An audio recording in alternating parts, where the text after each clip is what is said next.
அச்சலசல் நிகழ்ச்சிக்கு உங்கள் அனைவரையும் வரவேற்கின்றோம். இன்றைய தினம் பொங்கல், ஜல்லிக்கட்டு போன்ற பல விஷயங்களை இங்கிருந்து விவாதிக்கவிருக்கின்றோம். இன்று நம்முடைய நிகழ்ச்சியில் இணைகிறார் அரசியல் விமர்சகர் பானு கோம்ஸ். வணக்கம். பொங்கலுக்கு கட்டாய விடுமுறை இல்லை என்ற அறிவிப்பு நேற்று மாலை வருகிறது மத்திய அரசிடமிருந்து. இது குறித்து பல சர்ச்சைகள், இது குறித்து பல விளக்கங்களும் இருக்கின்றன. முதலில் அது குறித்து ஒரு செய்தி தொகுப்பை பார்த்துவிட்டு அதன் விவாதத்துக்குள் செல்வோம். நாடு முழுவதும் மத்திய அரசு ஊழியர்களுக்கான கட்டாய விடுமுறை பட்டியலை அரசு ஒவ்வொரு ஆண்டும் வெளியிடுவது வழக்கம். இந்த ஆண்டு மத்திய அரசுக்கான கட்டாய விடுமுறை பட்டியல் கடந்த ஜூன் மாதம் வெளியிடப்பட்டது. அதில் இந்த ஆண்டு பொங்கல் பண்டிகை கட்டாய விடுமுறை பட்டியலில் இடம்பெறவில்லை. மாறாக விருப்ப விடுமுறை பட்டியலில் இருக்கிறது. சுதந்திர தினம், குடியரசு தினம், தீபாவளி உள்ளிட்ட 14 நாட்கள் கட்டாய விடுமுறை பட்டியலில் உள்ளன. இவை தவிர்த்து அந்தந்த மாநில பண்டிகைகளுக்கு ஏற்ப மேலும் 3 முக்கிய தினங்கள் கட்டாய விடுமுறை பட்டியலில் சேர்த்துக் கொள்ளப்படும். அந்த 3 தினங்களும் அந்தந்த மாநிலத்தில் உள்ள மத்திய அரசு ஊழியர்கள் நல்வாழ்வு ஒருங்கிணைப்பு குழுவின் மூலம் நிர்ணயிக்கப்படுகிறது. ஆக இந்த ஆண்டு கட்டாய விடுமுறை பட்டியலில் பொங்கல் பண்டிகை இடம்பெறாமல் போனதற்கு காரணம் தமிழகத்தில் உள்ள இந்த குழுவின் பரிந்துரையே. அவர்கள் ஏன் இப்படி ஒரு பரிந்துரையை செய்ய வேண்டும் என்பதற்கு பின்னாலும் ஒரு காரணம் சொல்லப்படுகிறது. இந்த ஆண்டு பொங்கல் பண்டிகை சனிக்கிழமை வருகிறது. அதுவும் மாதத்தின் 2வது சனிக்கிழமை. மாதத்தின் 2வது சனிக்கிழமை பெரும்பாலான மத்திய அரசு நிறுவனங்களுக்கு வழக்கமான விடுமுறை. இதனால் பொங்கல் பண்டிகையை கட்டாய விடுமுறை பட்டியலில் சேர்க்காமல் விருப்ப விடுமுறையில் சேர்த்துள்ளனர். மேலும் பொங்கல் பண்டிகைக்கு பதிலாக தசரா பண்டிகை விடுமுறை மேலும் ஒரு நாள் கூடுதலாக அதிகரிக்கப்பட்டுள்ளது. இதோடு சேர்த்து மேலும் ஒரு நாள் விடுமுறை எடுத்தால் அந்த வாரத்தில் தொடர்ந்து 4 நாட்களுக்கு விடுமுறை கிடைக்கும் வகையில் இது திட்டமிடப்பட்டுள்ளது. ஆக மொத்தம் விடுமுறை நாட்கள் நாடு முழுவதும் இருப்பது போலவே தமிழகத்திலும் 17 நாட்களாகவே தொடர்கிறது. பொங்கல் தவிர ஓணம், சித்திரை விஷு, ஹோலி, சிவராத்திரி, ராமநவமி, விநாயகர் சதுர்த்தி உள்ளிட்ட பல பண்டிகைக்கான விடுமுறை விருப்ப விடுமுறை பட்டியலில்தான் உள்ளது என்பது குறிப்பிடத்தக்கது. இது வருடம் மாறக்கூடிய ஒரு லிஸ்ட்டாக தான் பார்க்குறோம். இதில் பெரிய சர்ச்சை ஏற்படுத்தினது திடீர் அவசரமோ அப்படின்னு தான் நம்ம பார்க்குறோம். இதுக்கு ஒரு விளக்கம் இருக்கிறதையும் பார்க்குறோம். அரசியல் தரப்பில் கருத்துக்கள் வைக்கப்பட்டாலும் இதை நேர்களுக்கு ஒரு புரிய வைக்க வேண்டிய கட்டாயம் நம்மளுக்கும் இருக்குது. ஸோ நம்ம பார்க்குறோம், பொங்கல் இந்த வருஷம் கட்டாய விடுமுறையில் இல்லாத காரணம் என்னன்னு இப்போ பார்த்தோம். ஸோ இது ஒரு தேவையில்லாத சர்ச்சை ஆயிடுச்சுன்னு பார்க்குறோமா? தேவையில்லாத சர்ச்சை தான். அதாவது அரசியல் எப்போதுமே இதில் அரசியல் செய்வதற்கு என்ன இருக்குன்னு கேட்கலாம். ஆனால் இதை வைத்து அரசியல் செய்கிறதுனால என்ன பலன் கிடைக்குதுன்னு தான் எப்போவுமே அரசியல் கட்சிகள் பார்த்துக்கிட்டு இருக்குங்க. அதைத்தான் நான் தமிழகம் நேற்று இந்த பரபரப்பு மூலமாக அதைத்தான் பார்த்தோம். அதாவது ஒரு செய்தியை அது உண்மையான செய்தியா இல்லை செய்தியின் உண்மைத்தன்மை என்ன, எந்த அளவுக்கு அதில் உண்மை இருக்கிறது, எந்த அளவுக்கு ஃபேக்ட் இருக்குதுங்கிறது தெரிந்து கொண்டு ட்ரெடிஷ்னல் மீடியாஸ் அதை சொல்கிறார்களா அப்படின்னா அவங்களுக்கே இப்போ நியூஸ் ஓவர்லோடுன்னு தான் சொல்லணும். செய்திகள் வினாடிக்கு வினாடி அதிக அளவில் வருது. வருகிற செய்திகளை கொடுக்கணுங்கிற ஒரு போட்டி வேறு, அந்த பிஸ்னஸ் போட்டியாகவே அது மாறிடுச்சு. அப்போ இதில் யார் செய்தியை முந்தி தருவதுங்கிறதுல இருக்கிற போட்டி, செய்தியின் உண்மைத்தன்மையை அறிந்து கொடுக்கணும் இல்லை பொறுமையாக கொடுக்கணும் அப்படிங்கிறது பின்னுக்கு தள்ளப்பட்டு உண்மையோ பொய்யோ ஒரு செய்தி கேள்விப்பட்ட உடனே இன்றைக்கி சோஷியல் மீடியாவிலேருந்து செய்தியை எடுத்து ட்ரெடிஷ்னல் மீடியா கொடுக்குற அளவுக்கு மாறிடுச்சு அப்படின்னா அதனுடைய உண்மைத்தன்மை இப்படித்தான் போகும். அப்போ ஒரு செய்தியை கொடுக்க வேண்டிய மீடியாக்களினுடைய கடமை தான் சரியான செய்தி. இப்போ நீங்கள் ஒரு இது கொடுத்தீங்க, ஒரு பிரீஃப் அந்த அளவுக்கு சரியான ஒரு செய்தியை கொடுக்கணுங்கிறது தான். அதுக்கு கொஞ்சம் டைம் எடுக்கும், ஒரு பொறுப்பு. ஏன்னா உடனே எல்லாருக்கும் அந்த செய்தியின் உண்மைத்தன்மை தெரியாது. அப்போ பொறுமையாக ஒரு செய்தியை கொடுப்பதில் என்ன அவசரங்கிறது அன்றைக்கி பிரச்சனையே அதுதான். ஒரு செய்தியை நாம் பேப்பரில் படித்தோன்னா, ட்ரெடிஷ்னல் மீடியா பிரிண்ட் மீடியாவில் வருகிற ஒரு செய்தியை, ஒரு செய்தித்தாளில் வர ஒரு செய்தியை படித்தோன்னா அது உண்மைன்னு உடனே நம்ப முடியல. அது உண்மைதானான்னு அறியறதுக்கு இன்னும் ஒரு 50 விதமான அதே செய்தியை வேறு வேறு தளங்களில் போய் தேடி கண்டுபிடிச்சு அதில் ஒரு 75% உண்மைத்தன்மையை அடைய முடியுது. அப்போ ஒரு செய்தியை தெரியணும்னா நாம் அதுக்கு ஒரு 1/2 மணி நேரம் செயல்பட்டு இன்னும் அது ரிலேட்டடாக 50 செய்தியை படித்து தான் அந்த உண்மைத்தன்மையை அறிய முடியுதுன்னா இதுதான் மீடியாக்களினுடைய உண்மைத்தன்மை எவ்வளவு தூரம் குறைஞ்சிக்கிட்டே போகுது அப்படிங்கிறத பார்க்கணும். ஒரு பக்கம் அப்படி பார்த்தாலும் இன்னொரு பக்கம் பார்த்தோம் என்றால் இதுக்கு வந்த ரியாக்ஷன்ஸ் ஒரு நிறைய நீஜர் பொலிட்டிக்கல் ரியாக்ஷன்ஸ் வந்துருச்சோங்கிற ஒரு குற்றச்சாட்டும் வைக்கப்படுதை நம்ம பார்க்கிறோம். பல எதிர்க்கட்சி தலைவர்கள் வந்து இதை புரிந்து கொண்டு அவர்களே மீடியாவுக்கு விளக்கங்களும் கொடுத்துருக்காங்க. சில கட்சிகள் வந்து போராட்டங்களும் அறிவிச்சிருக்கிறதையும் பார்க்கிறோம். ஸோ இது வந்து ஒரு பொலிட்டிக்கல் ராமிஃபிகேஷன் அப்படின்னு தான் பார்க்குறோமா, இல்லைனா இதுக்கு வந்து வேற எதுவும் பேசிஸ் இருக்காதுன்னு எடுத்து? இல்லை, அதாவது தமிழ் சமூகம் எப்படின்னா உணர்ச்சிகளால் கட்டமைக்கப்பட்டது. முதல்ல வந்து நீஜக் ரியாக்ஷன்னா மக்கள்கிட்டருந்து உடனே வந்து, ஏன்னா அவர்களுடைய இப்போ இந்த ஜல்லிக்கட்டு விஷயமா ஒரு பெரிய உணர்ச்சி கொந்தளிப்பு இருக்கிற நேரம், நீங்கள் பொங்கலை வந்து பற்றிய ஒரு செய்தி அது போலியான உண்மைத்தன்மையற்ற ஒரு செய்தின்னு தெரிஞ்சால் கூட அரசியல் கட்சிகள் அதை வந்து பேச ஆரம்பிக்கும் போது இதோட சேர்த்து அதை கிளப் பண்ணி மக்கள் உணர்ச்சி வசப்பட்டு ரியாக்ட் பண்ணுவாங்கன்னு தெரியும். அதை வந்து எவ்வளவு தூரம் தங்களுக்கான அரசியல் அறுவடையாக மாற்றிக்கொள்ளலாம்ங்கிற அந்த அரசியல் கணக்கு தான் அதில் இருக்குதே தவிர உண்மையான செய்தியை மக்களுக்கு கொடுக்கணுங்கிறதுல அரசியல் கட்சிகளுக்கும் வந்து இது இல்லை. ஆக சுயநலம் சார்ந்த சுய அதிகாரம் சார்ந்த தங்களுடைய அரசியலை முன்னெடுக்க வேண்டிய அந்த ஒரு பார்வையிலேருந்து தான் அரசியல் கட்சிகள் இயங்கும் போது இந்த மாதிரியான ஒரு அபத்தமான சூழ்நிலையெல்லாம் நாம பார்க்க வேண்டிய ஒரு ஊழியர் ஒருங்கிணைப்பு குழுவோடைய பரிந்துரையின் பேர்ல தான் வந்து இது நடந்திருக்குதுங்க பார்க்கிறோம். அவர்களுக்கு எக்ஸ்ட்ரா விடுமுறை கிடைக்கிது இந்த ஆண்டு அப்படிங்கிறதும் தான் இதுல இருக்கிற ஒரு எக்ஸ்பிளனேஷனை பார்க்குறோம். மத்திய அரசு தரப்புல இருந்து அமைச்சர்கள் சிலர் மீடியா கிட்ட கருத்துக்கள் சொல்லியிருக்காங்க. ஆனால் இன்னும் ஒரு அஃபிஷியலாக ஸ்டேட்மெண்ட் எதுவும் வரலைங்கிறதையும் நம்ம பார்க்கணும்.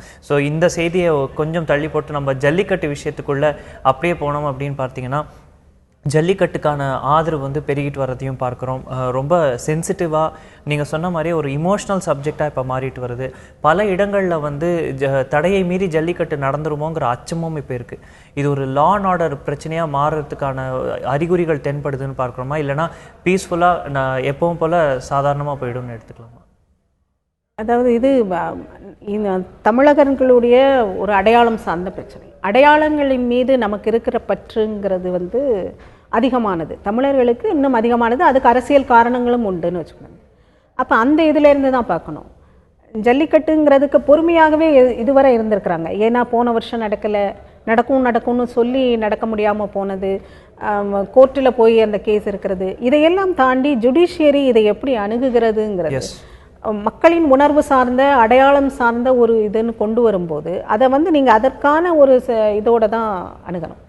அந்த சென்சிட்டிவ் இது வந்து இல்லை. நீங்கள் கம்ப்யூட்டரில் விளையாடுங்கன்னு சொல்கிறதும், வேறு அந்த சிங்கத்தை கொடுத்தா அடக்குவீங்களா, சிங்கத்தை வேணால் கொடுத்து பார்க்குறோம் அடக்குங்கன்னு சொல்கிறது, இது கேலியும் கிண்டலும் செய்கிற விஷயமே இல்லை.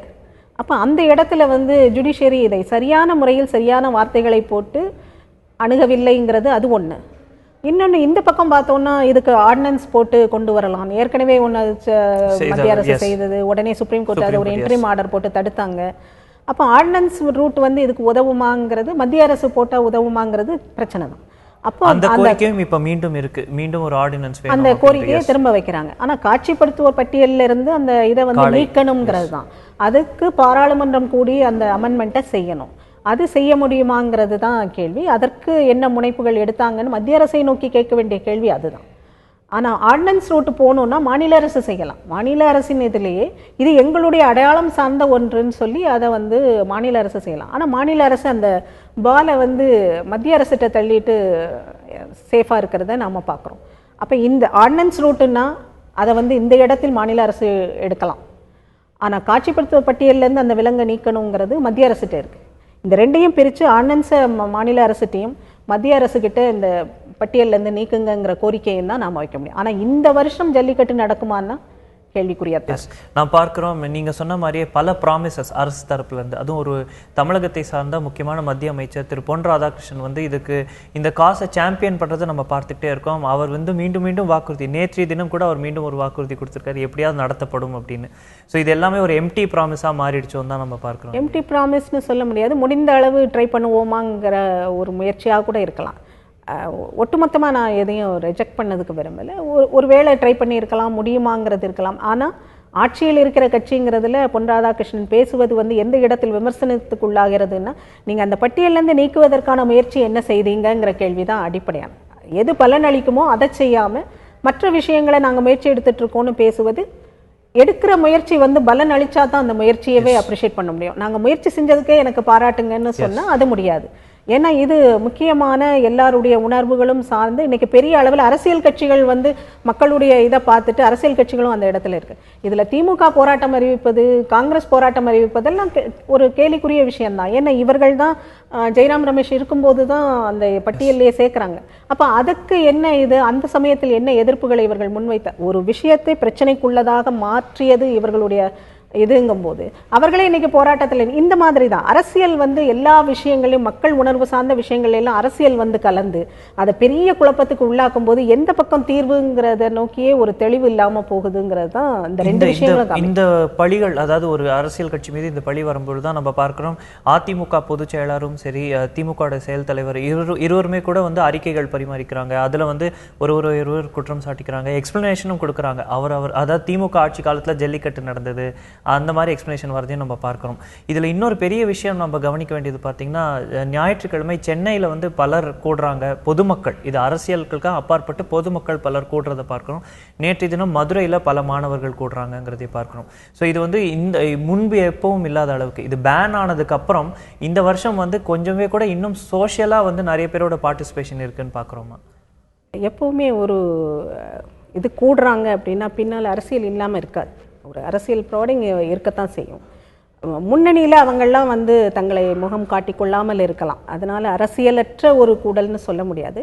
பல அரசியல் அதில் இருக்கலாம், அந்த கூட்டத்துக்கான ஒரு முனைப்பை முன்னெடுத்ததில் இருக்கலாம். அதனால் சுற்றிலுமா அரசியலே இல்லைன்னு சொல்ல முடியாது. ஆனால் பெரிய அளவில் மக்கள்கிட்ட வந்து ஜல்லிக்கட்டு நடக்கணுங்கிற ஒரு உணர்வு வந்து பரவலாக்கப்பட்டிருக்கிறது, அதற்கு ஆதரவும் இருக்குதுங்கிறது தான் உண்மை. அப்போ இதை எப்படி செயல்படுத்த போகிறாங்கங்கிறது தான். அதில் இது சொல்லும்போது அந்த டெக்னிக்கலாக வேர்ட்ஸை வந்து மாற்றிட்டு நீங்கள் நடத்தலாங்கிற மாதிரியெல்லாம் அப்படி இதாக கோட் வேர்டில் சொல்கிற மாதிரியெல்லாம் நிறைய சொன்னதை நாம் பார்த்தோம். ஜல்லிக்கட்டுக்கு தான் தடை, மஞ்சு விரட்டுன்னு நீங்கள் செய்யும்போது தடை இல்லை, இந்த மாதிரியெல்லாம் ஒரு ஐடியாஸை வந்து அப்படி பிளான் பண்ணுறதெல்லாம் பார்க்குறோம். இது லா அண்ட் ஆர்டர் சிச்சுவேஷனாக மாறுமா அப்படின்னா அதுவும் இது கவனிக்க வேண்டிய ஒன்று தான். அப்போ யாராலையும் இதை தெளிவாக நீங்கள் நடத்துங்கன்னு சொல்ல முடியல, நடத்த வேண்டான்னு சொன்னால் மக்களுடைய எதிர்ப்புக்கு ஆளாகணும் அப்படின்னு தான் அரசியல் கட்சிகள் வந்து இதை வச்சு நாங்களும் ஆதரிக்கிறோம் சொல்லி ஒரு போராட்டத்தை நடத்திட்டு அவங்க வந்து அந்த டோக்கனிசத்துக்குள்ளே போயிடுறாங்க. தீர்வுங்கிறது ஏற்கனவே 4 வருடங்கள் நடந்தது, நாங்கள் பட்டியலில் சேர்த்தா கூட நாங்கள் 4 வருடம் நடத்தணும்னா அது நிரந்தர தீர்வு இல்லாத எந்த பிரச்சனையும் இந்த இதில் தான் வந்து முடியும். நீங்கள் அந்தந்த சமயத்தில் நாங்கள் இந்த மாதிரி ரூல்ஸ் அண்ட் ரெகுலேஷன் கொடுங்கன்னு சொல்லி வாங்கிட்டு வந்து அது பிரேக் ஆகி திரும்ப கோர்ட்டுக்கு போயின்னு அப்படித்தான் நடந்துகிட்டு இருந்தது. அதனாலேயே நடத்திட்டதுனாலேயே பிரச்சனைங்கிறது இல்லை, பட்டியலில் சேர்த்தது தான் பிரச்சனை. ஆக எது மையப்புள்ளியோ அதை பேசாமல் நாங்கள் நடத்தணும் நீங்கள் நடத்தலைங்கிறது முழுக்க அரசியல் சார்ந்து இந்த பிரச்சனையை அணுகிறதுனால வர்ற பிரச்சனை. இது மக்களுடைய உணர்வுகளை யாரும் புரிஞ்சுக்கிடலை, அரசியல் கட்சிகள் எதுவும் புரிஞ்சுக்கிடலை. ஒருவேளை இந்த பொங்கலுக்கு ஜல்லிக்கட்டு நடக்கலை அப்படின்னா இது ஒரு சீசனல் டாப்பிக்காக தான் ஆகிடும், திருப்பியும் அடுத்த வருஷம் பொங்கல் ஒட்டி தான் இந்த பிரச்சனை எடுப்போம்னு பார்க்குறீங்களா? இல்லை இதுக்கு இந்த வருடமாவது தீர்வு காணறதுக்கான முயற்சி? தீர்வுங்கிறது 2 விஷயம்தான். ஒன்று, கோர்ட்டில் இதை எப்படி, சுப்ரீம் கோர்ட்டில் இதை எவ்வளவு தூரம் வலுவாக நம்ம பக்கத்தில் இருந்த ஆர்குமெண்ட்டை வைக்க போகிறோங்கிறத பொறுத்து தான் தீர்ப்பு. இன்னொன்று வந்து பாராளுமன்றத்தில் அந்த பட்டியலில் இருந்து இந்த இதை நீக்குவதுங்கிறது. இந்த 2 தான் இதற்கான தீர்வு இப்போதைக்கு தெரிவது. கோர்ட்டில் வாதாடும் போது இது வந்து நம்ம இதில் சட்டப்படி என்னென்னா ரிலீஜியஸ் இதுக்கு வந்து தடை பண்ண முடியாதுன்னு இருக்கு. அப்போ இதை ரிலீஜியஸ் இதுன்னு கொண்டு வரணும். ஆனால் தமிழகம் சார்ந்து இதை எப்படி சொல்றாங்கன்னா இது ரிலீஜியஸ் இதுன்னு சொல்வதற்கு இங்க உள்ளவங்களுக்கு இஷ்டம் இல்லை. இது வந்து ரிலீஜியஸ் ஃபெஸ்டிவல் இல்லைன்னு சுப்ரீம் கோர்ட் ஏற்கனவே ரிஜெக்டும் பண்ணியிருக்காங்க. அதனால அந்த கிளாஸ் நம்மளுக்கு எவ்வளோ, ஏன்னா நாம அதை வலுவாக எடுத்து வைக்கல. இது தமிழர் திருநாள்னு கொண்டு வந்துட்டீங்கன்னா ரிலிஜன்ங்கிறது அந்த இடத்துல வராது. தமிழருங்கிறது ஒரு காமன் டேர்ம், அது ரிலிஜன் எந்த ரிலிஜனோட நீங்க சேர்ப்பீங்க. அப்ப இங்க ரிலிஜனோட இதை சேர்க்க விரும்பலைங்கும் போது அங்க எடுபடாது. ஆக ஏதாவது ஒரு இடத்துல தீர்வுங்கிறது வரணும், ஒன்னு சுப்ரீம் கோர்ட்ல வரணும், இல்ல பாராளுமன்றத்தில். தமிழகத்தில் வறட்சி தான் இப்போ ஒரு பெரிய டாபிக் ஆஃப் டிஸ்கஷனாகவே இருக்குது. இதில் இன்னும் என்ன செயல்பட போகிறோம் அப்படிங்கிற ஒரு பெரிய கேள்விக்குறியும் இருக்குது. ஒரு ஆய்வு நடந்துட்டுருக்கு, ஆனால் அந்த ஆய்வு ரொம்ப காலதாமதமாக நடக்குதோ அப்படிங்கிற ஒரு குற்றச்சாட்டும் வைக்கப்படுது. இன்றைய தினம் கடைசி தினம் முதல்வருக்கு எல்லா ரிப்போர்ட்டும் வந்துடும் பார்க்குறோம். ஸோ புதுக்கோட்டை மாவட்டத்தோட ரிப்போர்ட்லாம் வந்திருக்குங்கிறத பார்க்குறோம். அதோட டிஸ்கஷனுக்குள்ளே போகிறதுக்கு முன்னாடி இந்த ஆய்வுங்கிறது தாமதம் ஆயிடுச்சுன்னு நம்ம பார்க்குறோமா? ஆமாம், கண்டிப்பாக. ஏற்கனவே இந்த ஷோவில் தான் பேசணும்னு நினைக்கிறேன். ஒரு 6 மாதங்களுக்கு முன்னாலேயே இது வந்து வறட்சி தான் இருக்குங்கிறது ஓரளவு ப்ரெடிக்ட் பண்ணிட்டாங்க. அரசு எந்திரம்ங்கிறது மிகப்பெரியது, அதற்கான அத்தனை இதுவும் இருக்குது, அத்தனை துறைகளும் இருக்குது. இவங்க எல்லாம் டெய்லி கொடுக்குற ரிப்போர்ட்ஸை நாம் வந்து ஒரு அரசு வந்து தொடர்ந்து கவனிச்சுக்கிட்டு இருந்தாலே இந்த இடத்துல என்னென்ன நிவாரண நடவடிக்கைகள் தேவைப்படும், என்னென்ன பிரச்சனைகள் வரும், அதற்கான நிவாரணங்கள் என்ன தேவையாக இருக்கும் அப்படிங்கிறத இது பண்ணியிருக்க முடியும். ஒரு சிறந்த நிர்வாகம், சிறந்த ஆட்சிங்கிறது அந்த மாதிரி முன்னக்கூட்டி ஆன்டிசிபேட் பண்ணி செய்வது தான்.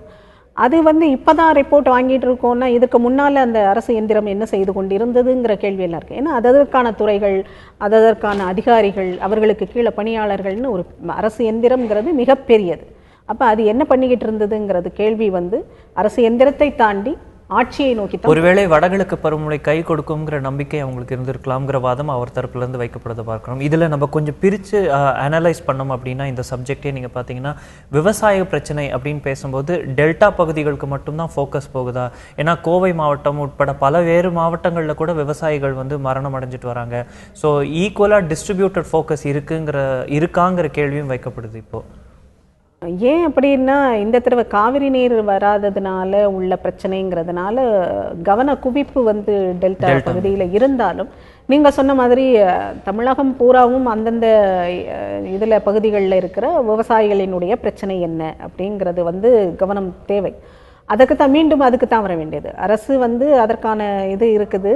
அப்போ அந்தந்த பகுதிகளில் என்ன பிரச்சனை, விவசாயிகள் எந்த அளவிற்கு பாதிக்கப்பட்டிருக்கிறார்கள், வறட்சிங்கிறது எந்த அளவில் இருக்குது, ஒட்டுமொத்த மாநிலத்தையும் வறட்சி மாநிலமாக அறிவிக்க வேண்டும்ங்கிறதுல எந்த அளவிற்கு நியாயம் இருக்கிறதுங்கிறது அரசுக்கும் தெரியும். ஆனால் இதில் என்ன பிரச்சனை வந்துடுதுன்னா, இன்றைக்கு விவசாயிகள் இத்தனை பேர் இறந்திருக்கிறாங்க அப்படிங்கிற நம்பரை சொல்வதில் கூட ஒரு அரசுக்கு தயக்கம் வருவதற்கு காரணம் இத்தனை விவசாயிகள் இறந்துட்டாங்க அப்படிங்கிற அந்த இது ஆட்சியின் மீதான பெரும் விமர்சனமாகப்படும்.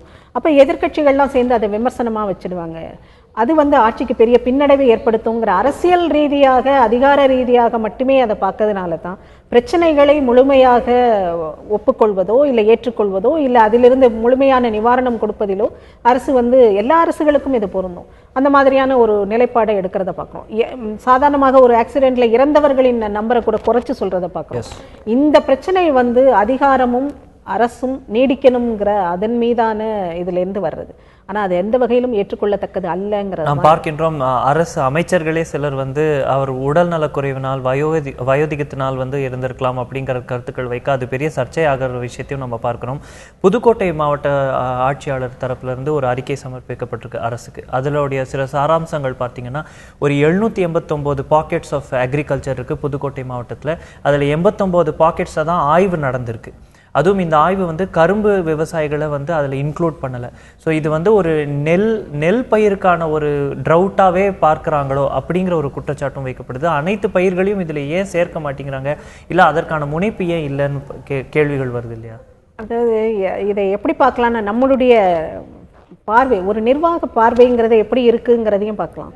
இந்த இதை பார்க்கும்போது, அதாவது ஒரு இடத்துல இப்போ ஒரு குண்டு வெடிப்பே நடக்குதுன்னு வச்சுக்கோங்க. அது என்ன ஃபார்மில் நடந்தது? ஒரு 2 வீலரில் வச்சு குண்டு வெடித்தாங்க அப்படின்னா, அந்த பகுதி குண்டு வெடித்த பிறகு அந்த பகுதியில் இருக்கிற அனைத்து 2 வீலர்களையும் செக் பண்ணுற ஒரு இதை பார்ப்போம். அப்போ கவனம் அதன் மீது மட்டுமே குவிக்கப்பட்டு அது மட்டுமே தான் பாதிப்புக்கு ஏற்படுத்தும் அப்படிங்கிற மாதிரி போகிற ஒரு பார்வையை நாம் பார்க்கோம். இந்த நிர்வாக பார்வை தான் மாறணும். ஒரு விவசாயிகள், ஒரு பகுதி விவசாய டெல்டா பகுதி விவசாயிகள் பாதிக்கப்படுகிறார்கள்னா வறட்சி வேறு எந்த பக்கமெல்லாம் எந்த அளவிற்கு பாதிச்சிருக்கு, மற்ற பகுதி விவசாயிகளுக்கு என்னென்ன பிரச்சனைகள், மற்ற பயிர்களை பயிரிடுவதில் என்ன பிரச்சனை, மற்ற பயிர்கள் என்ன நிலையில் இருக்கின்றன, இது எல்லாம் குறித்த ரிப்போர்ட்ஸ், டெய்லி ரிப்போர்ட்ஸ் அரசு கிட்ட இருக்கிறது. அப்ப அதன் மீது என்ன நடவடிக்கை எடுக்கிறாங்க அப்படிங்கும்போது, நீங்க நெல் இது மாத்திரமே, நீங்க நெல் பயிரிட்ட விவசாயிகளை மாத்திரமே நீங்க பாக்குறீங்க அப்படின்னா, அரசு இதை சுருக்க பார்க்கிறது. ஒரு இடத்துல மாத்திரம் சுருக்கி அது காவிரி நீர் வராததுனால உள்ள பிரச்சனைன்னு மட்டுமே கொண்டு அந்த பிரச்சனையை டைல்யூட் பண்ண பார்க்குறாங்க அப்படிங்கிறது. இது ஒட்டுமொத்த தமிழக விவசாயிகளையும் பாதித்திருக்கிற ஒரு பிரச்சனைன்னு நாம் ஏற்றுக்கொண்டாதான். ஒரு டினையல் மோட்ல இருக்கும்போது நாம் அந்த பிரச்சனையை முழுமையாக பார்க்கவே மாட்டோம். அரசு முதல்ல ஒட்டுமொத்த மாநிலமும் வறட்சியால் பாதிக்கப்பட்டிருக்கிறது, விவசாயிகள் அத்தனை பயிர்களை விளைவிக்கிற விவசாயிகளும் பாதிக்கப்பட்டிருக்கிறார்கள்ங்கிறதை ஏற்றுக்கொண்டால்தான் நீங்கள் எல்லா ரிப்போர்ட்டையும் முழுமையாக ஏற்றுக்கொண்டு அதற்கான நிவாரணங்களை பற்றி பேச முடியும். நம்ம ஏற்கனவே பேசுற மாதிரி டெல்லி போய் ஓபிஎஸ் கொடுக்கும்போது எந்த அளவுக்கு அவர் ரிப்போர்ட்டை முழுமையாக கொடுப்பாருன்னு நான் மீண்டும் அழுத்தி சொன்னேன். காரணமே இதுதான். இந்த மாதிரியான ஒரு பார்வை இருக்கும்போது கொண்டு போய் கொடுக்குற ரிப்போர்ட்லையும் அந்த மாதிரியான லேப்சஸ் இருப்பதற்கு தான் வாய்ப்பு இருக்குது. நிவாரணங்கள் வழங்குவதற்கு கூட அவங்க எதனால் ஏன்னா அரசு பணத்தை கொடுக்கும்போது அதற்கான கணக்குகள் சரியாக இருக்கணும், ரெக்கார்ட்ஸ் கரெக்டாக இருக்கணும்.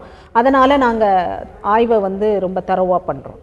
எல்லா ஆய்வுகளும் பண்ணுங்க, ஆனால் நீங்கள் சொன்ன மாதிரி கரும்பு விவசாயிகளை விளைக்கிறது, இந்த இதை விளைக்கிறதுங்கிற ஒரு முழுமையான ஆய்வாக இது இல்லைங்கிறது அரசின் மீதான குற்றச்சாட்டாக தான் வைக்க முடியும். இப்போ எதிர்பார்ப்புகள் அப்படின்னு பார்த்தோம் அப்படின்னா, மாநில அரசு கிட்ட ஒரு ரிப்போர்ட் போகுது, மாநில அரசு ஒரு பெரிய கம்பைலேஷன், அது மத்திய அரசாங்கத்துக்கிட்ட போகுது. ஸோ இதுக்கு ஒரு கால அவகாசம் தேவைப்படுது.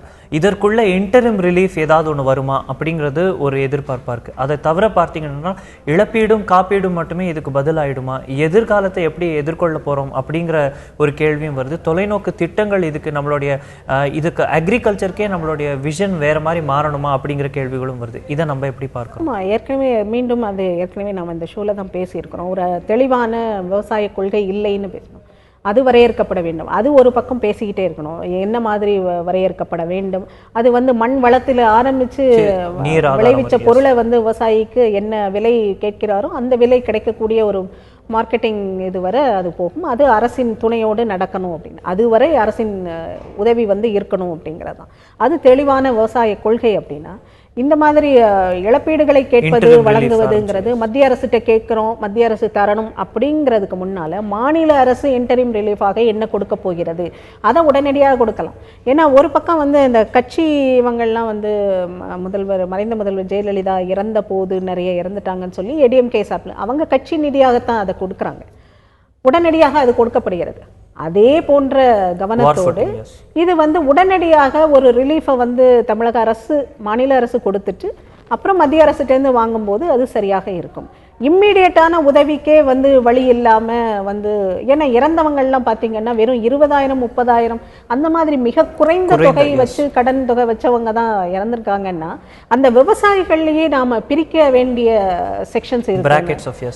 ஏன்னா ஒரு வளமான விவசாயிகள், மீடியம் லெவலில் இருக்கிறவங்க, ரொம்ப ரொம்ப குறுகிய சின்ன அளவில் விவசாயம் பண்ணுறவங்க, விவசாய தொழிலாளிகள்ங்கிற நிறைய செக்ஷன்ஸ் அதுலேயே இருக்குது. அப்போ இதையெல்லாம் வரையறுப்பதும் கூட தெளிவான விவசாய கொள்கை இருந்தால்தான் முடியும். அப்போ அதெல்லாம் சேர்ந்து தான் பார்க்கணும். இதில் அடுத்த செக்மெண்ட் ஆஸ்பெக்ட் ஆஃப் இது நீங்கள் பார்த்தீங்கன்னா விவசாய கொள்கைன்னு இருந்தால் இதோட இக்கனாமிக்கல் இம்பேக்ட் என்ன இருக்க போகிறதுங்கிறது நம்ம பேசிட்டு வரும்பொழுது கடன் கொடுத்துருக்காங்க, பலர் வந்து கந்து வட்டிக்கெல்லாம் கடன் வாங்கியிருக்காங்க. அந்த ஆஸ்பெக்ட்லையும் பார்த்து ஒரு ப்ரோஆக்டிவ் சோஷியல் ரிஃபார்ம் ஒன்று தேவை. அரசாங்கமே வந்து இப்போ கடன் கொடுத்தவர்கள் வந்து வெளியில் ப்ரைவேட் ஏஜென்சிஸ் கடன் கொடுத்து வட்டி வாங்குறதோ அதுக்கு எல்லாத்துலேயும் கூட அரசாங்கம் தலையிடணுங்கிற கோரிக்கைகள் விவசாயிகள் தரப்புலேருந்து வரதை பார்க்கணும். இது எந்த அளவுக்கு சாத்தியம்னு நினைக்கிறீங்க? கோஆபரேட்டிவ் பேங்க்ஸ் இருக்குது, அதுக்காக தான் பப்ளிக் லோன்ஸ் தவிர நம்ம அது தவிர என்ன இது பண்ணலாம்னா இப்போ விமன் செல்ஃப் ஹெல்ப் குரூப் இருக்குது. அவங்க வந்து பார்த்தீங்கன்னா அவர்களுக்குள்ளேயே கடன் கொடுத்துக்கிடுவாங்க, ஒருவருக்கு ஒருவர் உதவி கொள்வாங்க, அப்புறம் அதை டெபாசிட் பண்ணுவாங்க. யாருக்காவது ஒன்று தேவைன்னா அதுலேருந்து எடுத்து கொடுத்துக்கிடுவாங்க. அந்த மாதிரியான ஒரு அவங்களுக்குள்ளேயே உதவி கொள்கிற ஒரு அமைப்பு. மற்ற நீங்கள் சொன்ன மாதிரி பப்ளிக் இதிலேருந்து வருகிற அரசு ரீதியாக வருகிற உதவிகளை தாண்டி இந்த மாதிரி சிறு குறு விவசாயிகளுக்கு அந்த மாதிரியான ஒரு செல்ஃப் ஹெல்ப் குரூப் மாதிரி ஒன்று கிரியேட் பண்ண முடியும். ஏற்கனவே இருக்குதாங்கிறத பற்றி எனக்கு தெரியலை. இல்லை அப்படிங்கிற பட்சத்தில் அந்த மாதிரி ஒன்றை உருவாக்கி கொஞ்சம் அவர்களுக்குள்ளேயே இந்த மாதிரி ரொம்ப டெஸ்பரேட்டான டைமில் வந்து அவர்களுக்குள்ளேயே உதவி கொள்வதற்கான ஒரு மெக்கானிசம் இருக்குதா, இல்லைன்னா அதை மாதிரியான உருவாக்குவதற்கான ஒரு நேரம் வந்து இது சரியாக பார்க்கின்றோம். தமிழகத்தில் ஒரு வறட்சி பேரிடர் வந்துடுமோ ஒரு அச்சமான சிச்சுவேஷனில் நம்ம இருக்கும் பொழுது விவசாய பிரச்சனை ஒரு பக்கம் இருக்க குடிநீர் தட்டுப்பாடு ஏற்பட்டுருமோங்கிற அச்சம் இன்னும் பெரிய அளவுக்கு இருக்கிறத பார்க்கிறோம். பெரிய நகரங்கள் தொடங்கி சின்ன சின்ன முனிசிபாலிட்டி வரைக்கும் இப்போவே சில இடங்கள் குடி தண்ணீர் தட்டுப்பாடு வந்துவிட்டதையும் நம்ம பார்க்கிறோம். ஸோ இதற்கு தீர்வு என்னங்கிற ஒரு பெரிய கேள்வி இருக்கு. அதுக்கு முன்னாடி பார்த்தோம்னா தமிழக முதல்வர் எழுதிய கடிதத்துக்கு ஒரு ரெஸ்பான்ஸ் மாதிரி ஆந்திராவிலிருந்து கிருஷ்ணாவில் தண்ணீர் திறந்து விடுறாங்க, அது சென்னைக்கு ஒரு 4 நாட்களில் வந்து சேருங்கிற எதிர்பார்ப்பும் இருக்கு. ஆனால் எந்த அளவுக்கு இந்த நீரை மட்டும் வைத்து நம்ம இந்த கோடை காலத்தை தாண்ட போறோங்கிற கேள்வி இருக்கு. சென்னை குடிநீர் என்ன நடக்கும்னு நினைக்கிறீங்க? சென்னையும் குடிநீரும் எப்பவும் கோடையில் வந்து ஒரு மிகப்பெரிய பிரச்சனை தான். காவிரி மாதிரி வருஷா வருஷம் வருகிற பிரச்சனை. அதுக்கு நிரந்தர தீர்வுங்கிறத நோக்கி நாம் ஒரு இன்ச் கூட நகலலை அப்படிங்கிறது தான்.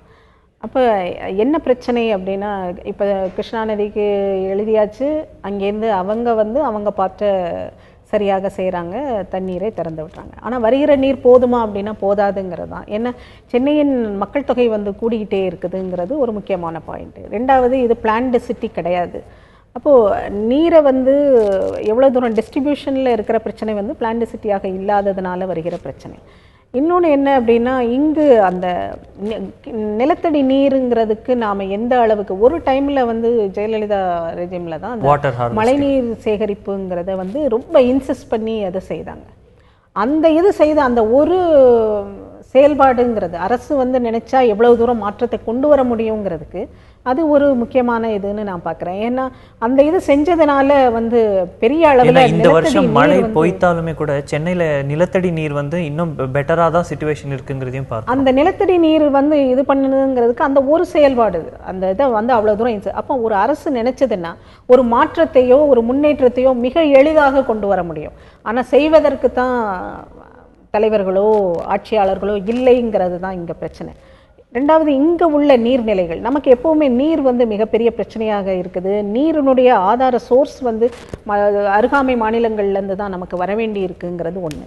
ஆனால் தமிழகத்துக்குள்ளே இருக்கிற வாட்டர் பாடிஸ், நீர்நிலைகள், ஆறுகளை வந்து இணைப்பதுங்கிறது இருக்குல்ல, அதை வந்து மிக கவனமான ஒரு திட்டத்தோடு என்விரான்மெண்ட்டுக்கு எந்த பிரச்சனையும் வராத அளவில் ஒரு திட்டம் போட்டு செயலாக்குவதுங்கிறது மிக முக்கியமான அந்த இதை நோக்கித்தான் நாம் இருக்கிறோம்.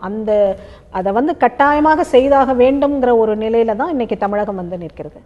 ஆனால் இங்கே வந்து இருக்கிற நீர்நிலைகளை காப்பதுங்கிறது, இருக்கிற நீர்நிலைகளை காப்பது, அதை வந்து இன்னும் அடுத்த லெவலுக்கு முன்னேற்றி எடுத்துட்டு போகிறது, இந்த ரெண்டுமே செய்கிறது இல்லை. மணல் கொள்ளைங்கிறது மிகப்பெரிய அளவில் ஆற்று மணல் கொள்கைங்கிறது நடக்குது. அது இன்னும் தடுத்து நிறுத்தப்படவே இல்லைங்கும் போது ஒரு பக்கம் நாம் என்ன பேசிக்கிட்டே இருக்கிறோம்னா, நமக்கு அங்கேருந்து நீர் வரல, இங்கேருந்து நீர் வரல, அதெல்லாம் நம்மளுடைய உரிமை, நீரெல்லாம் வரணும், கிடைக்கணும், அதற்காக நாம் ஒரு பக்கம் போராடிக்கிட்டே இருக்கிறோம், லீகல் பேட்டில்லாம் பண்ணிட்டோம். ஆனால் நம் கண் முன்னால் இருக்கிற நம்மளுடைய கட்டுப்பாட்டில் இருக்கிற நீர்நிலைகளை நாம் என்ன பண்ணிக்கிட்டு இருக்கிறோம்? அப்போ அதை வந்து நாம் மிக மிக கொடூரமாக அப்யூஸ் பண்ணிகிட்டு இருக்கிறோம். அப்படிங்கும்போது அந்த கொள்ளையை தடுத்து நிறுத்த வேண்டியது அரசுங்கும்போது அரசின் பாலிசி அதை நோக்கி என்னவாக இருக்கிறது? மணல் கொள்ளையை பற்றின பாலிசி என்னவாக இருக்கிறது அப்படின்னா, ஒரு கண்மண் தெரியாத மணல் எடுப்புங்கிறது ஆறுகளை எந்த அளவிற்கு, ஆறுகளெல்லாம் இறந்து போகின்றனங்கிற அளவுக்கு போகுது அப்படின்னா அது நமக்கு நாமளே ஏற்படுத்தி கொள்கிற பிரச்சனை. அதை வந்து யார் தீர்வு யார்கிட்ட இருக்குங்கிறது தான். ஏன்னா யாருமே அதை பற்றி பிரச்சனையின் மையப்புள்ளிகளை யாருமே பேசுவதில்லை. இங்கே பிரச்சனையை பேச வேண்டியது அரசியல்வாதிகள்ங்கும் போது அரசியல்வாதிகள் அரசியல் அறுவடைக்கு பேசுகிறார்களே தவிர உண்மையான மையப்புள்ளியை, பிரச்சனையின் மையப்புள்ளியை பேசுவதோ நிரந்தர தீர்வை நோக்கி பேசுவதோ யாருமே செய்வதில்லைங்கிறது தான். அப்போ யாரிடம் போய் நாம் முறையிடுவது, எங்கே இருக்கிறது தீர்வுங்கிறது தான். நம்ம பெருநகரங்கள் பட்டியலில் எடுத்து பார்த்தோம்னா சென்னை, பெங்களூர், ஹைதராபாத் போன்ற பெருநகரங்கள் எடுத்தோம்னா சென்னைக்கு தான் அதிக அளவுக்கு மழை பெய்யுது. 2015 பார்க்குறோம், வரலாறு காணாத மழை, எத்தனையோ ஆண்டுகளுக்கான குடிநீரை வந்து நம்ம கடலுக்கு அனுப்பிச்சிட்டோன்ற ஒரே வருடத்தில் இப்படி ஒரு குடிநீர் தட்டுப்பாடு ஏற்படுங்கிற அபாயம் நம்ம எதிர்பாராததாக தான் நம்ம பார்க்குறோம். ஆனால் இதெல்லாம் வந்து ஃபியூச்சருக்கு நம்மளுக்கு ஒரு பெரிய கேள்விக்குறியாக மாறுதோ அப்படிங்கிற ஒரு டவுட்டும் இப்போ வரதான் செய்யுது. ஃபியூச்சருக்கே கேள்விக்குறி இல்லை, இப்போ இருப்பதே கேள்விக்குறி தான். நாம் அந்த ஃபியூச்சரை நோக்கி தான் வந்துட்டோம். கேள்விக்குறி எழுகிற ஃபியூச்சரில் தான் நாம் இருக்கிறோம். அப்போ இந்த நிலைக்கு என்ன காரணம்? நீங்களே குறிப்பிட்ட மாதிரி போன வருடம் பார்த்த அந்த கடங்கு பெருவெள்ளம், அது ஒரு நேச்சுரல் டிசாஸ்டர்ங்கிற அளவுக்கு பெருவெள்ளம் வந்ததுன்னா அந்த தண்ணியெல்லாம் எங்கே போச்சு, எந்த அளவுக்கு நம்மளால் அதை சேமித்து வைக்க முடிந்தது, செக் டேம்ஸ் எந்த அளவில் இருக்குது, நீர்நிலைகள் எந்த அளவுக்கு, திரும்பவும் அதே தான், எந்த அளவுக்கு மெயின்டைன் பண்ண முடியுது, நாம் எவ்வளவு நீர்நிலைகளை ஆக்கிரமித்திருக்கிறோம், எவ்வளவு நீர்நிலைகளின் பரப்பளவு காணாமல் போயிருக்கிறது, எவ்வளவு தூரம் அந்த நீர்நிலை ஓடுகிற பாதைகள் எல்லாம் நாம் எவ்வளவு தூரம் அடைச்சிருக்கிறோம், எவ்வளவு விவசாய நிலங்களை வந்து நாம் ஆக்கிரமிச்சிருக்கிறோம், எவ்வளவு விவசாய பரப்பளவு எவ்வளவு தூரம் சுருங்கி இருக்கு. அப்போ இதற்கெல்லாம் பதில் என்ன? நாம் எப்போதுமே பிரச்சனைகளை மேலோட்டமாக பேசிட்டு சீசனல் தான், அந்தந்த பிரச்சனை வரணும், பேசணும், அரசியல் கட்சிகள்லாம் ஒரு டோக்கனிசம் மாதிரி ஒரு போராட்டத்தை அறிவிப்பாங்க, அப்புறம் அவர்களுடைய அதிகார போட்டிக்கு போயிடுவாங்க. மக்கள் தான் இந்த தொடர்ந்து பாதிக்கப்படுவது மக்கள் தான். அதுதான் அடுத்த பெரிய கேள்வி. அரசியல், அரசு அப்படின்னு எல்லாம் ஒரு பக்கம் இருந்தாலும் மக்களிடையே எந்த அளவுக்கு தான் விழிப்புணர்வு இருக்கு தண்ணீர் பற்றி? இப்போ வறட்சி வந்திருக்கு அப்படிங்கிறப்போ நம்மளுடைய தண்ணீர் நம்ம செலவிடும் விதம் அதிலெல்லாம் வந்து மக்களிடையே விழிப்புணர்வு இருக்கா? அது பெரிய அளவுக்கு இப்போ தேவை இல்லையா? ஏன்னா ஒரு கலிஃபோர்னியா மாகாணத்தில் அமெரிக்காவில் வந்து ஒரு வறட்சி வரும்பொழுது அங்கே பல கட்டுப்பாடுகள் வருது. நம்ம இன்னும் அதெல்லாம் எதுவுமே செய்யலை. அங்கே இருக்கக்கூடிய மக்களும் அவர் வாழ்க்கை முறையை மாற்றிக்கிறத பார்க்குறோம். தண்ணீர் சிக்கனமாக பயன்படுத்துவது. இங்கே தண்ணி இல்லை, அது ஒரு விஷயம். இருக்கிற தண்ணியை நம்ம நல்லபடியாக செலவிடுறோமா அப்படிங்கிற கேள்வியும் வருது. மக்களிடையே இதுக்கான விழிப்புணர்வு, மக்களுடைய பொறுப்புகள் என்ன? இல்லை, மக்களுடைய பொறுப்புங்கும் போது மக்களுக்கு எல்லாத்தையும் நீங்கள் ஸ்ட்ரீம்லைன் பண்ணி கொடுத்துட்டு அப்புறம் நீங்கள் மக்களுடைய பொறுப்புன்னு பேசணும். முதல்ல இங்கே தண்ணி எல்லா மக்களுக்கும் ஒரே அளவிலான தண்ணி டிஸ்ட்ரிபியூஷன் ஈவனாக இருக்குதாங்கிறது ஒரு குவாலிட்டியும்.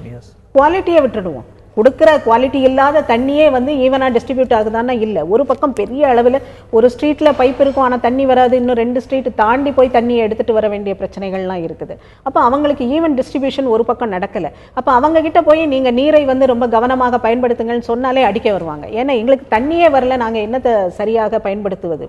இன்னொரு பக்கம் அபண்டன்டான வாட்டர் பெரிய இதில் எல்லாம் இருக்குது. இன்றைக்கி மினிஸ்டர் வீட்டில எல்லாம் யாராவது தண்ணி இல்லைன்னு சொல்கிறத பார்க்குறீங்களா? அரசியல் அதிகாரத்தில் இருப்பவர்கள், பெரும் பணக்கார வீட்டுல தண்ணி பிரச்சனையே இருக்கு. இன்னைக்கு அமைச்சர்கள்னு விட்டுட்டா கூட பெரிய பணம் இருக்கும் இடத்துல தண்ணீர் இருக்கோ அப்படிங்கிற ஒரு அச்சமும் வந்து அந்த டிஸ்ட்ரிபியூஷன், அந்த ஒரு அன்இவன் டிஸ்ட்ரிபியூஷன் வந்து எப்படி நடக்குது? அகைன் நிர்வாகம் தான். ஆக நாம வந்து தண்ணியை பகிர்ந்தளிப்பது கூட சரியான அளவில் செய்யலை. குவாலிட்டியான தண்ணி கொடுக்குற குவாலிட்டி இல்லாத தண்ணியையும் நாம் சரியான அளவில் பங்கிட்டு கொடுக்கல சம பகுதியாக. ரெண்டாவது, தண்ணீர் இருக்கிற வேண்டிய தண்ணியை மெயின்டைன் பண்ணுறதுலையும் பிரச்சனை. ஆனால் நாம் என்ன பேசுகிறோம்? தண்ணி இல்லை, அங்கேருந்து வரல, இங்கேருந்து வரலன்னு அருகாமை மாநிலங்களை சொல்லிட்டு நாம் பிரச்சனைகளை கடந்து போக பார்க்குறோம். நாம் இதையெல்லாம் பேச வேண்டிய நிலைக்கு இயற்கை வந்து நம்மளை தள்ளி இருக்குது. இயற்கை மட்டும் இல்லை, நாம் செயற்கையாக உருவாக்கிய பிரச்சனைகள் தான் இன்னைக்கு நாம் பேசிக்கிட்டு இருக்கிற, அனுபவித்திருக்கிற அத்தனை கஷ்டங்களுக்கும் காரணம். அப்புறம் ஆக்கிரமித்த நீர்நிலைகள் என்ன ஆயிற்று, ஆக்கிரமித்த விவசாய நிலங்கள் என்ன ஆயிற்று, தண்ணீர் மணல் திருட்டை பற்றி என்ன ஆச்சு, இதுக்கெல்லாம் நிரந்தரமான பிரச்சனைகளுக்கு இதெல்லாம் மையப்புள்ளிகள். இதற்கான தீர்வு என்ன? தீர்வை பேசாமல் மேலோட்டமாக பேசுறதுல எந்த பிரயோஜனமும் இல்லைங்கிறது. இதுல கடைசியா ஒரே ஒரு கேள்வி பார்த்தீங்கன்னா, ஒரு வெள்ளத்துக்கோ ஒரு புயலுக்கோ கொடுக்கக்கூடிய ஒரு பேரிடருக்கான முக்கியத்துவத்தை வறட்சிக்கு நம்ம கொடுக்கலையோ அப்படிங்கிற கேள்வி மீண்டும் மீண்டும் எழுது. அதை கொடுக்க ஆரம்பிச்சிட்டோம்னு நினைக்கிறீங்களா? இல்லைனா வந்து இன்னும் அதுக்கு பற்றின புரிதல் பெரிய அளவுக்கு வரவே இல்லை, வறட்சியை எதிர்கொள்ளும் அளவுக்கு நம்ம தயாராயிட்டோம்னு நினைக்கிறீங்களா? அதாவது ஏற்கனவே நாம் பல வறட்சிகளில் தான் இருக்கிறோம். நம்மளுடைய லைஃப் ஸ்டைலே வந்து, அதாவது ஒரு மெட்டஃபரிக்கலா இல்லாம உண்மையான தண்ணீர் வறட்சி பத்தி இல்ல, தண்ணீர் வறட்சின்னு மாத்திரம் இல்ல, வறட்சியை வந்து நாம இது வறட்சி அப்படின்னு சொல்லி அதன் மீதான மிகப்பெரிய இதை கொடுக்கறதுக்கு வந்து மக்கள் எந்த அளவுக்கு கஷ்டங்களுக்கு பழகி இருக்கிறாங்க அப்படின்னு அதைத்தான் சொன்னேன். ஒரு பக்கம் வந்து வசதியாக இருக்காங்க, இன்னொரு பக்கம் வசதி இல்லாமல் பல பிரச்சனைகளுக்கு இடையில. அப்போ அந்த பிரச்சனைகள்ங்கிறதெல்லாம் வறட்சிங்கிற அளவுக்கு ஒவ்வொன்றும் இல்லாத நிலையில தான் ஒரு செக்ஷன் இருக்காங்கங்கும் போது வறட்சியை நோக்கிய பெரிய அளவில் போராட்டங்களோ இதுகளோ வந்து அவங்க அதுக்குள்ள சரி அட்ஜஸ்ட் பண்ணிட்டு வாழ பழகிக்கிட்ட ஒரு பெரும்பான்மை சமூகம் தான் நம்மளுடையது. அப்போ வறட்சியை நோக்கிய அந்த புரிதலும் வந்து அந்த இடத்துலேருந்து வராது. இதை வந்து கேள்வி கேட்க வேண்டியதும் செயலாற்ற வேண்டியதும் தீர்வை கொடுக்க வேண்டியதும் ஆட்சியாளர்கள் தான். அதுக்காகத்தான் அவங்களே மக்கள்லாம் சிந்திச்சு நாங்களே எங்களுக்கான தீர்வை எதுக்குன்னா எதுக்கு ஆட்சியாளர்களை எதுக்கு இது பண்றோம்? நமக்கு பணி செய்வதற்கு தான், தங்களை வளப்படுத்திக் கொள்வதற்கு இல்லை. அப்ப நமக்கு பணி செய்யணும்னா அவங்க தீர்வை நோக்கி சரியான தீர்வுகளையும் சரியான கொள்கைகளையும் முன்னெடுக்கணுங்கிறது தான், தவறுகளை களையணுங்கிறது தான். அந்த களையெடுப்புகளும் முன்னெடுப்புகளும் நடக்கணுங்கிறது ஆட்சியாளர்களை நோக்கி தான் வைக்க முடியும். சுப்ரீம் கோர்ட் வந்து மெட்ராஸ் ஹைகோர்ட் விதித்த அந்த தீர்ப்புக்கு வந்து தடை விதிக்க மறுத்துட்டாங்க. TNPSC Tamil Nadu public service commission 11 அப்பாயின்மெண்ட்ஸ்க்கு. இதை நம்ம எப்படி எடுத்துக்கிறோம்? அதில் 2 விதம். ஒன்று வந்து எகெயின் ஜுடிஷியரியோட அந்த அப்சர்வேஷனுங்க பேரில் சொல்கிற அந்த கமெண்ட்ஸ் எஸ், அது ஒன்று இருக்குது அதில். இன்னொன்று வந்து இந்த ஹைகோர்ட் சொன்னதை வந்து நாங்கள் இது பண்ண மாட்டோம், அது ஹைகோர்ட் இது சரிதான் அப்படிங்கிற மாதிரி. இந்த அப்பாயின்மெண்ட்டு, அதாவது அப்பாயின்மெண்ட்ஸ் எல்லாம் அரசு செய்ய வேண்டிய அப்பாயின்மெண்ட்ஸ் எல்லாம் பொலிட்டிக்கலாக மாறி போச்சுங்கிறது வந்து இது இன்னொரு உதாரணம். ஏற்கனவே துணைவேந்தர்கள் இதில் எல்லாம் பெரிய அளவில் அரசியல் இருக்குது. பல 10 வருடங்களாக அது விமர்சனத்துக்கு உள்ளாகிக்கிட்டு இருக்கிற அப்பாயின்மெண்ட்ஸ்னு இம்மிடியேட்டாக, ஏன்னா இதற்கு முன்னால் அதுதான் ஒரு செய்திகளில் அடிபட்ட ஒரு விஷயம் தான் துணைவேந்தர்கள். அது மாதிரி இது அடுத்தது. இதில் என்னென்ன குரூப் 1 ஆஃபீஸரையாக்கும் தேர்ந்தெடுக்குது. ஆனால் அந்த கமிட்டியில் யாரெல்லாம் இருக்கிறாங்க அப்படின்னா அந்த அளவுக்கு கல்வி கற்காதவர்கள்லாம் அதில் இருக்கிறாங்க அப்படிங்கிறது தான் பிரச்சனையாக. இன்னொன்று அந்த இதுக்கான கிரைட்டீரியாஸ். ஆனால் தமிழக அரசுட்டேருந்து அந்த அட்டர்னி ஜெனரல் என்ன சொல்லியிருக்கிறாரு அப்படின்னா 122 பேரை நாங்கள் பார்த்து அதில் ஷார்ட் லிஸ்ட் பண்ணி தான் இந்த 11 பேரை எடுத்தோம் அப்படின்னு சொல்வதே நாம் உண்மைன்னு எடுத்துக்கிட்டா கூட 122 பேர் அப்போ என்ன மாதிரி இதில் அவங்க எடுத்தாங்க? ஷார்ட் லிஸ்ட் பண்ணதே இவ்வளவு பிரச்சனைக்குரியதாக இருக்குது அப்படின்னா அந்த 122 பேர் என்னாச்சு? ஒன்று 122 பேருமே சரியான அந்த கிரைட்டீரியாவுக்குள்ள ஃபுல்ஃபில் பண்ணாத ஒரு லிஸ்ட்டாக இருக்கணும். இல்லை அப்படின்னா 122 பேரில் சரியான நபர்களை எல்லாம் புறந்தள்ளி விட்டு அரசியல் ரீதியான அப்பாயின்மெண்ட்டாக இது மாறி இருக்குது. அதனால தான் அந்த கிரைட்டீரியாவை அந்த 11 பேரும் ஃபுல்ஃபில் பண்ணலை அப்படிங்கிறது தான் இதில்.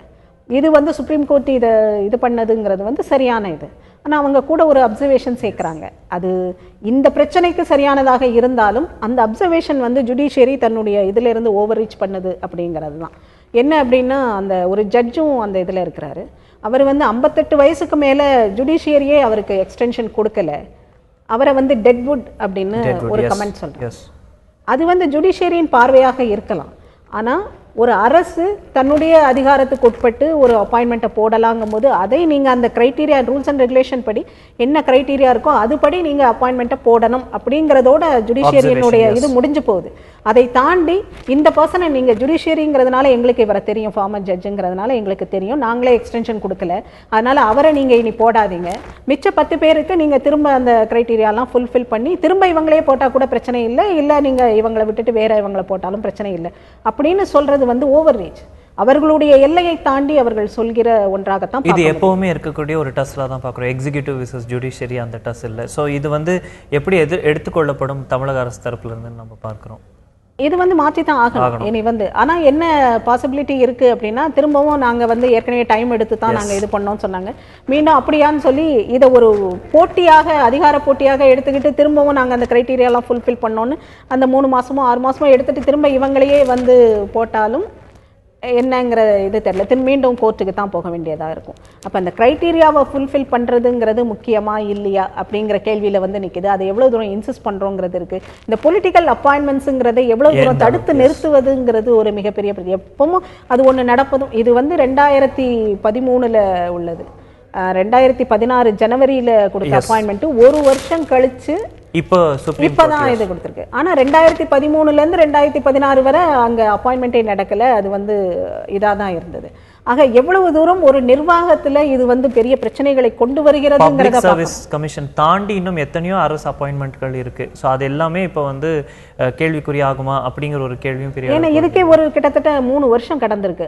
அப்பாயின்மெண்ட்ஸ் இல்லாம போட்ட அப்பாயின்மெண்ட்ஸ் பொலிட்டிக்கல் அப்பாயின்மெண்ட்ஸா மாறி அது கோர்ட்டுக்கு போய் கோர்ட் 1 வருஷம் எடுத்து அதுக்கு தீர்ப்பு கொடுத்து இனி அது வந்து இன்னும் ஒரு 6 மாசம் எடுத்தோ 1 வருஷம் எடுத்தோ இவங்க அப்பாயின்மெண்ட்ஸ் போடுறது, அதுல பிரச்சனை இருந்தா திரும்ப கோர்ட்டுக்கு போறதுன்னா ஒரு அரசு நிர்வாகம் எப்படி செயல்படுங்கிறது, அரசு எந்திரத்தையாக்கும் இவங்க வந்து திரும்ப திரும்ப அந்த சிஸ்டமை வந்து எவ்வளவு தூரம் கொலாப்ஸ் பண்றாங்கிறத தான் இதுல இருந்து பார்க்க முடியும். அப்ப இதை வந்து யாரு ரெஸ்பான்சிபிளா செய்ய போறாங்கிறது தான் கேள்வி. அரசும் அரசு நிர்வாகமும் இதுக்கு என்ன முடிவு எடுக்க போறாங்கிறத பொறுத்திருந்து பார்க்கணும்.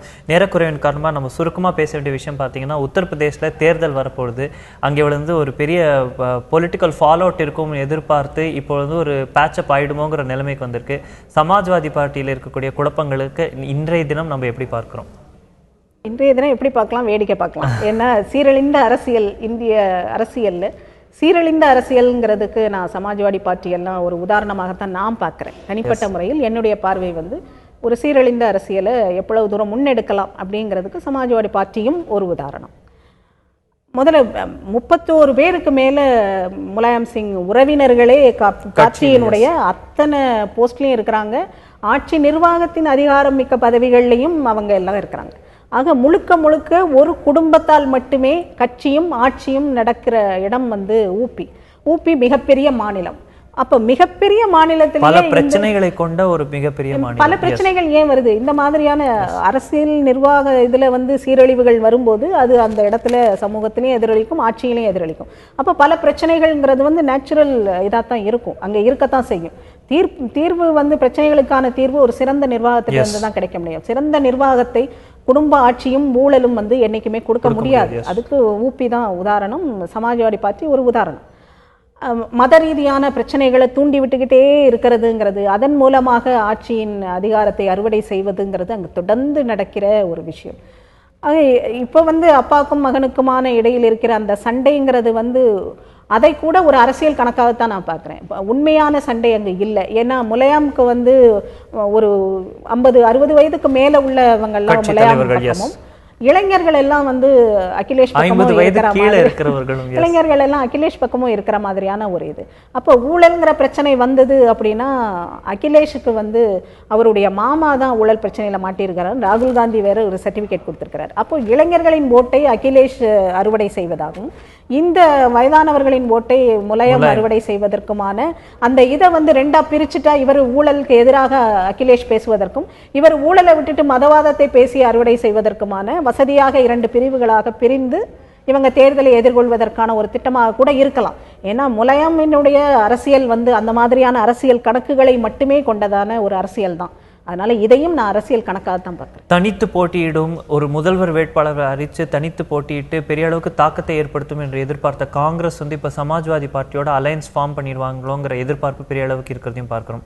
அது எந்த அளவுக்கு சாத்தியம்? அதுதான் அந்த 2 பிரிவாக பிரிந்த சண்டை மாதிரி ஒன்று நம்ம முன்னால நடக்குது. அது உண்மையான சண்டையே இல்லைங்கிறது தான் என்னுடையது. அரசியல் கணக்குக்காக, அரசியல் அறுவடைக்காக, தேர்தலுக்காக இவங்க 2 பேரும் சண்டை போடுற மாதிரி பிரிகிறாங்க. அதுல ஒரு பகுதி வந்து அகிலேஷ் வந்து ஊழலுக்கு எதிராக பேசுவார், முலாயம் வந்து மதவாதத்துக்கு எதிராக, அவர் ஊழலை எதிர்த்து பேச மாட்டார். அப்ப இந்த 2 வாக்குகளையும் எதிர்ப்பு காங்கிரஸ் வசதியாக அகிலேஷோடு கூட்டணி வைக்கலாம். அப்ப நாங்களும் ஊழலுக்கு எதிராக பேசுறோம்னு காங்கிரஸும் சொல்லலாம். இளைஞர்களின் வாக்குகளை பெறுவதாக 2 இளம் தலைவர்கள்னு ராகுலும் அகிலேஷும் கையை கோர்த்து கொண்டு நின்றால் கூட ஆச்சரியப்படுவதற்கு இல்லை. அதை நோக்கித்தான் ஊபியின் அரசியல் களம். இது உண்மையான பிளவா இல்ல தேர்தலுக்காக நடத்தப்படும் நாடகமா என்ற கேள்விகள் எல்லாம் இங்க வைக்கப்படுவதை பார்க்கின்றோம். இது எந்த அளவுக்கு தேர்தலில் பிரதிபலிக்கும் என்பதை பொறுத்திருந்து பார்க்க வேண்டும். இன்றைய தினம் வறட்சி, ஜல்லிக்கட்டு போன்ற பல விஷயங்களை இங்கு நாம் விவாதித்திருக்கிறோம். நிகழ்ச்சியில் கலந்து கொண்டு அவர் கருத்துக்களை பகிர்ந்து கொண்ட பானு கோம்ஸ் அவர்களுக்கு நன்றி. பார்த்த உங்கள் அனைவருக்கும் நன்றி. இன்றைய நாள் பொழுதுல நடக்கக்கூடிய பல முக்கிய விஷயங்களை நாளை இதே செய்தி அரங்கில் விவாதிப்போம்.